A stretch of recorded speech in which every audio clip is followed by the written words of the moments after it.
Yes.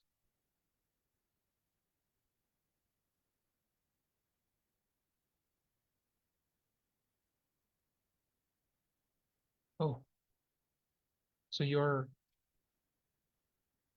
muted, but are you away from home?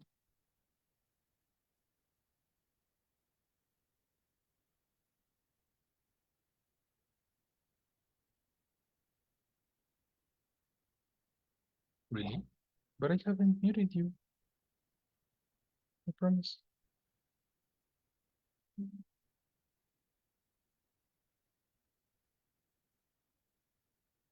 Can you rejoin the meeting?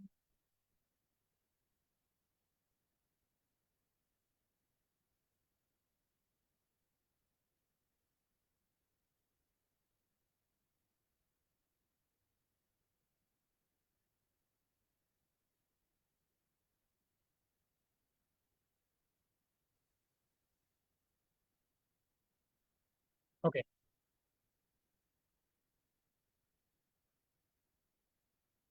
I'm gonna give you examples of the rest. Examples of adjective phrases, adverb phrases, and prepositional phrases. Okay.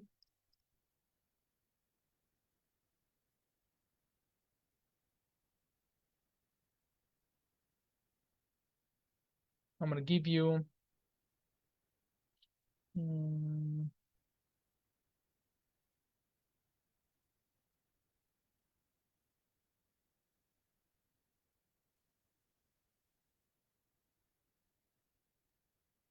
Hello. there you are. The expression was the your session was glitched.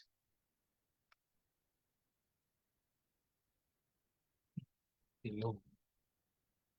Sorry for the for is bye. Sorry for the what? The what? I wrote I mute for the host and I think that I mute by the host. Ah, yes. That was So, my I wanted to tell you exactly that. It's by the host, not for the host. But you knew it. So if you self-correct, that's extra points for you.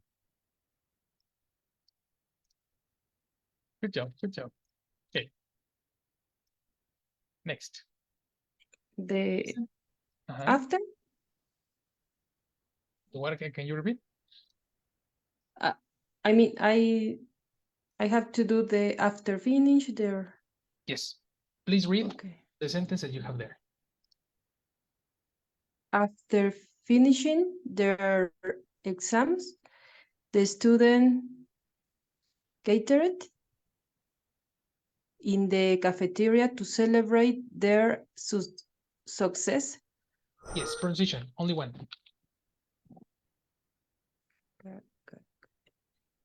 Gather, Gather. Correct. Gather.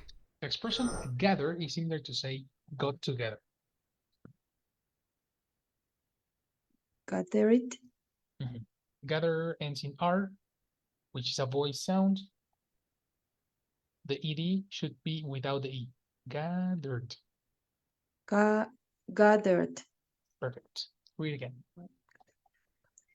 After finishing their exams, the students gathered in the cafeteria to celebrate their success. Sounds good. Perfect. I'm going to give you this sentence as the example of another phrase. If you are going to use this as a reference,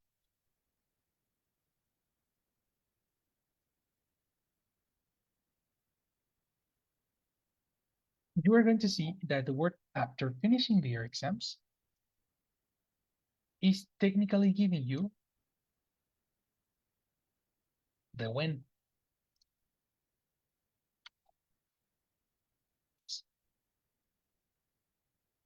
This is the when of the sentence, therefore it is an adverb phrase.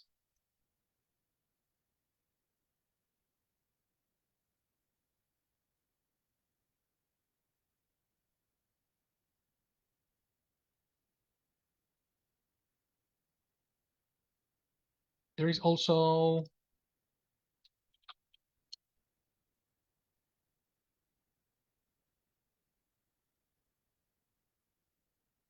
this sentence that is going to give you the when.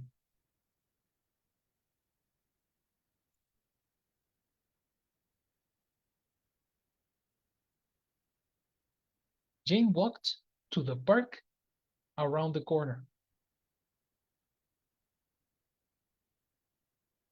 In this case, we have the expression to the park that is giving you where she walked. But then you have this section that is around the corner, and this is not an adverb phrase. This is called a prepositional phrase. And this is where the debate starts, because some experts consider them adverb phrases both. Other experts consider them different because one is giving you information about the verb, and around the corner is giving you information about the noun. Where is the park? Because it's very different to ask where is the park versus where is Jane walk. The first question is a question about location or static location. And the second one is a question of movement.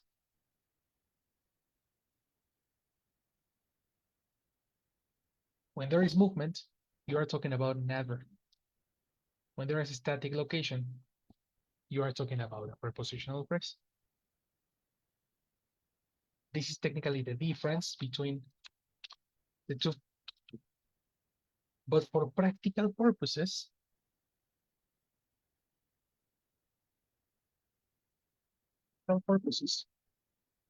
you only need to identify the group of words that tell you the place.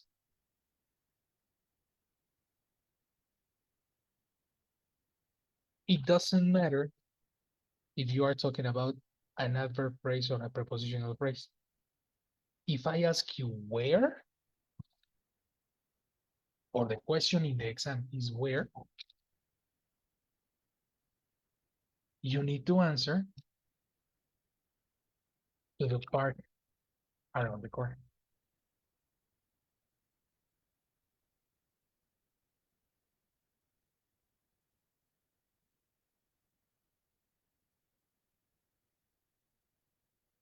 This is my tip, my personal tip for your exam. It doesn't matter if it's purple or yellow. If it's aware, you have all the information. You need to memorize this specific information, not the rest. This is a tip for listening.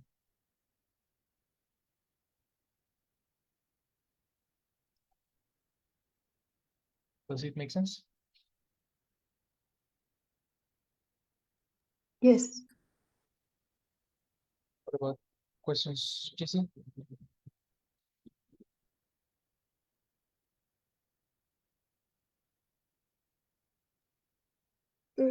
Yes, we add the around the corner because it will be.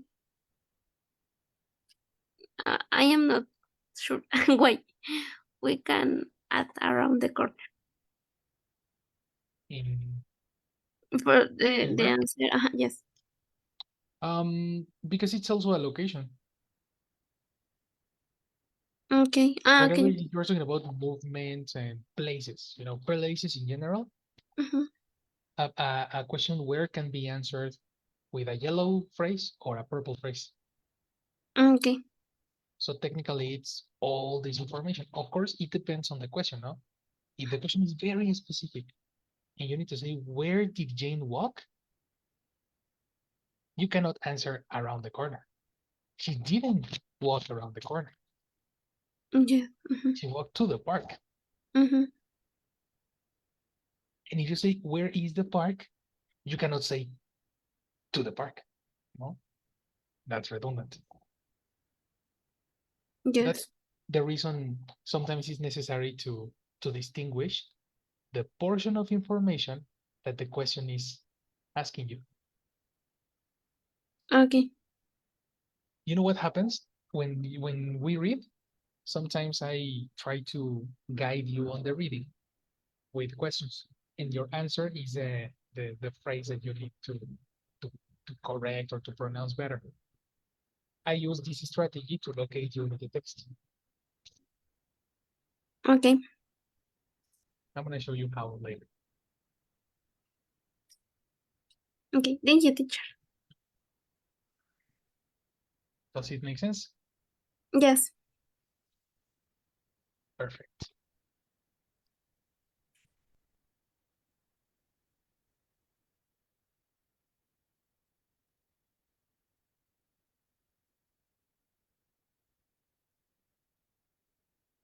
Okay, the last one.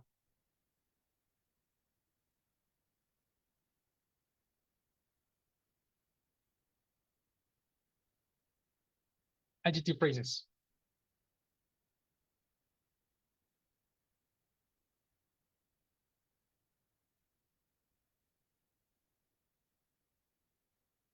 Mm.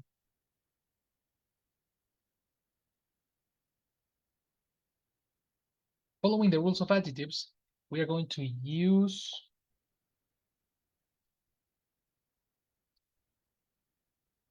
these two sentences, okay?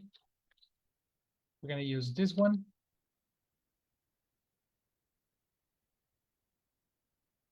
and this one.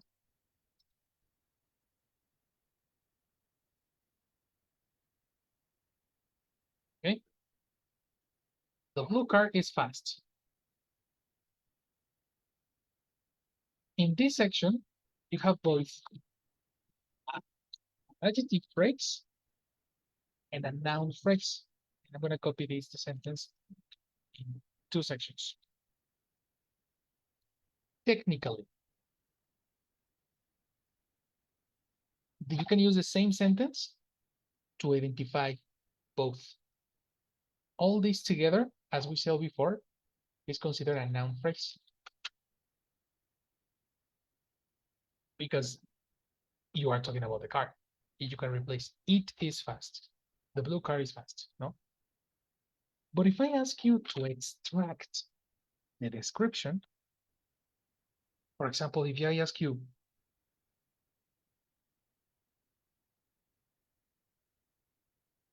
which, no, not which, something like that. The adjective phrase would be exclusively the word the blue.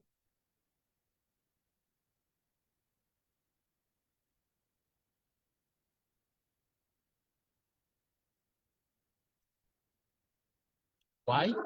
Because if you want to keep and give emphasis to the adjectives, you would need to say, if I ask you which car, for example, you would need to answer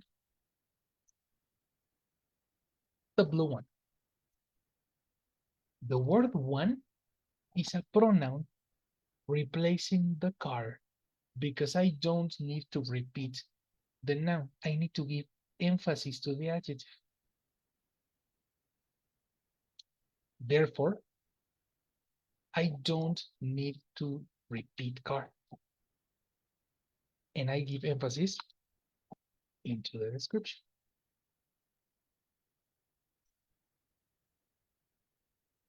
This is the utility of knowing where to separate concepts.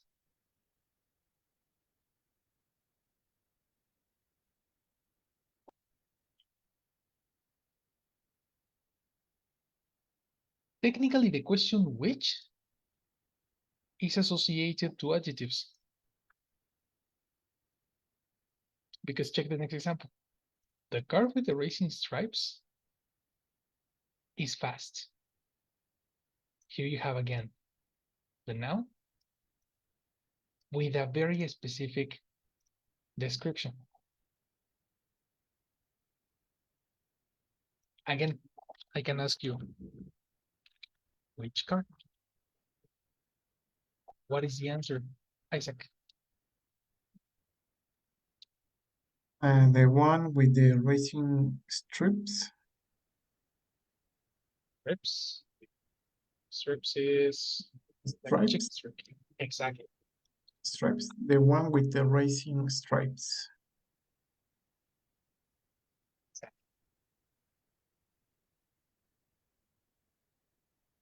See again, we are using a pronoun one to avoid repetition, but we are giving emphasis to the descriptions. Because I didn't listen, which car?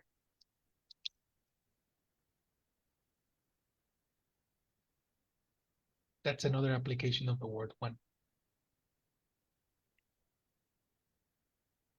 Let's try with another one.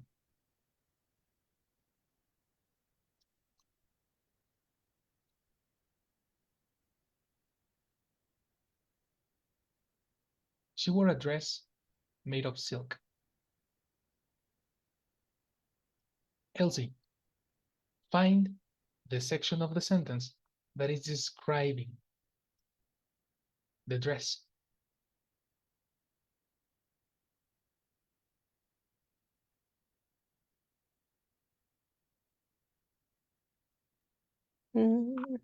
Made of silk. This section is an adjective phrase. The group of words is describing the dress. If I ask you, which dress? What would you answer? The one made of silk. Correct. Yes, yes, yes.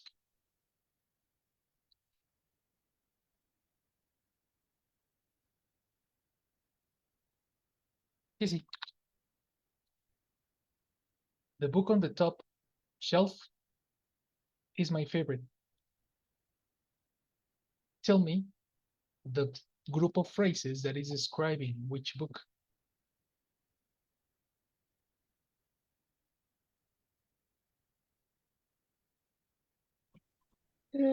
On which? On the top shelf. Exactly. This section is answering which book. Which book, Kitty? The book. Don't repeat book. Sorry. The one on the top shelf. Yes.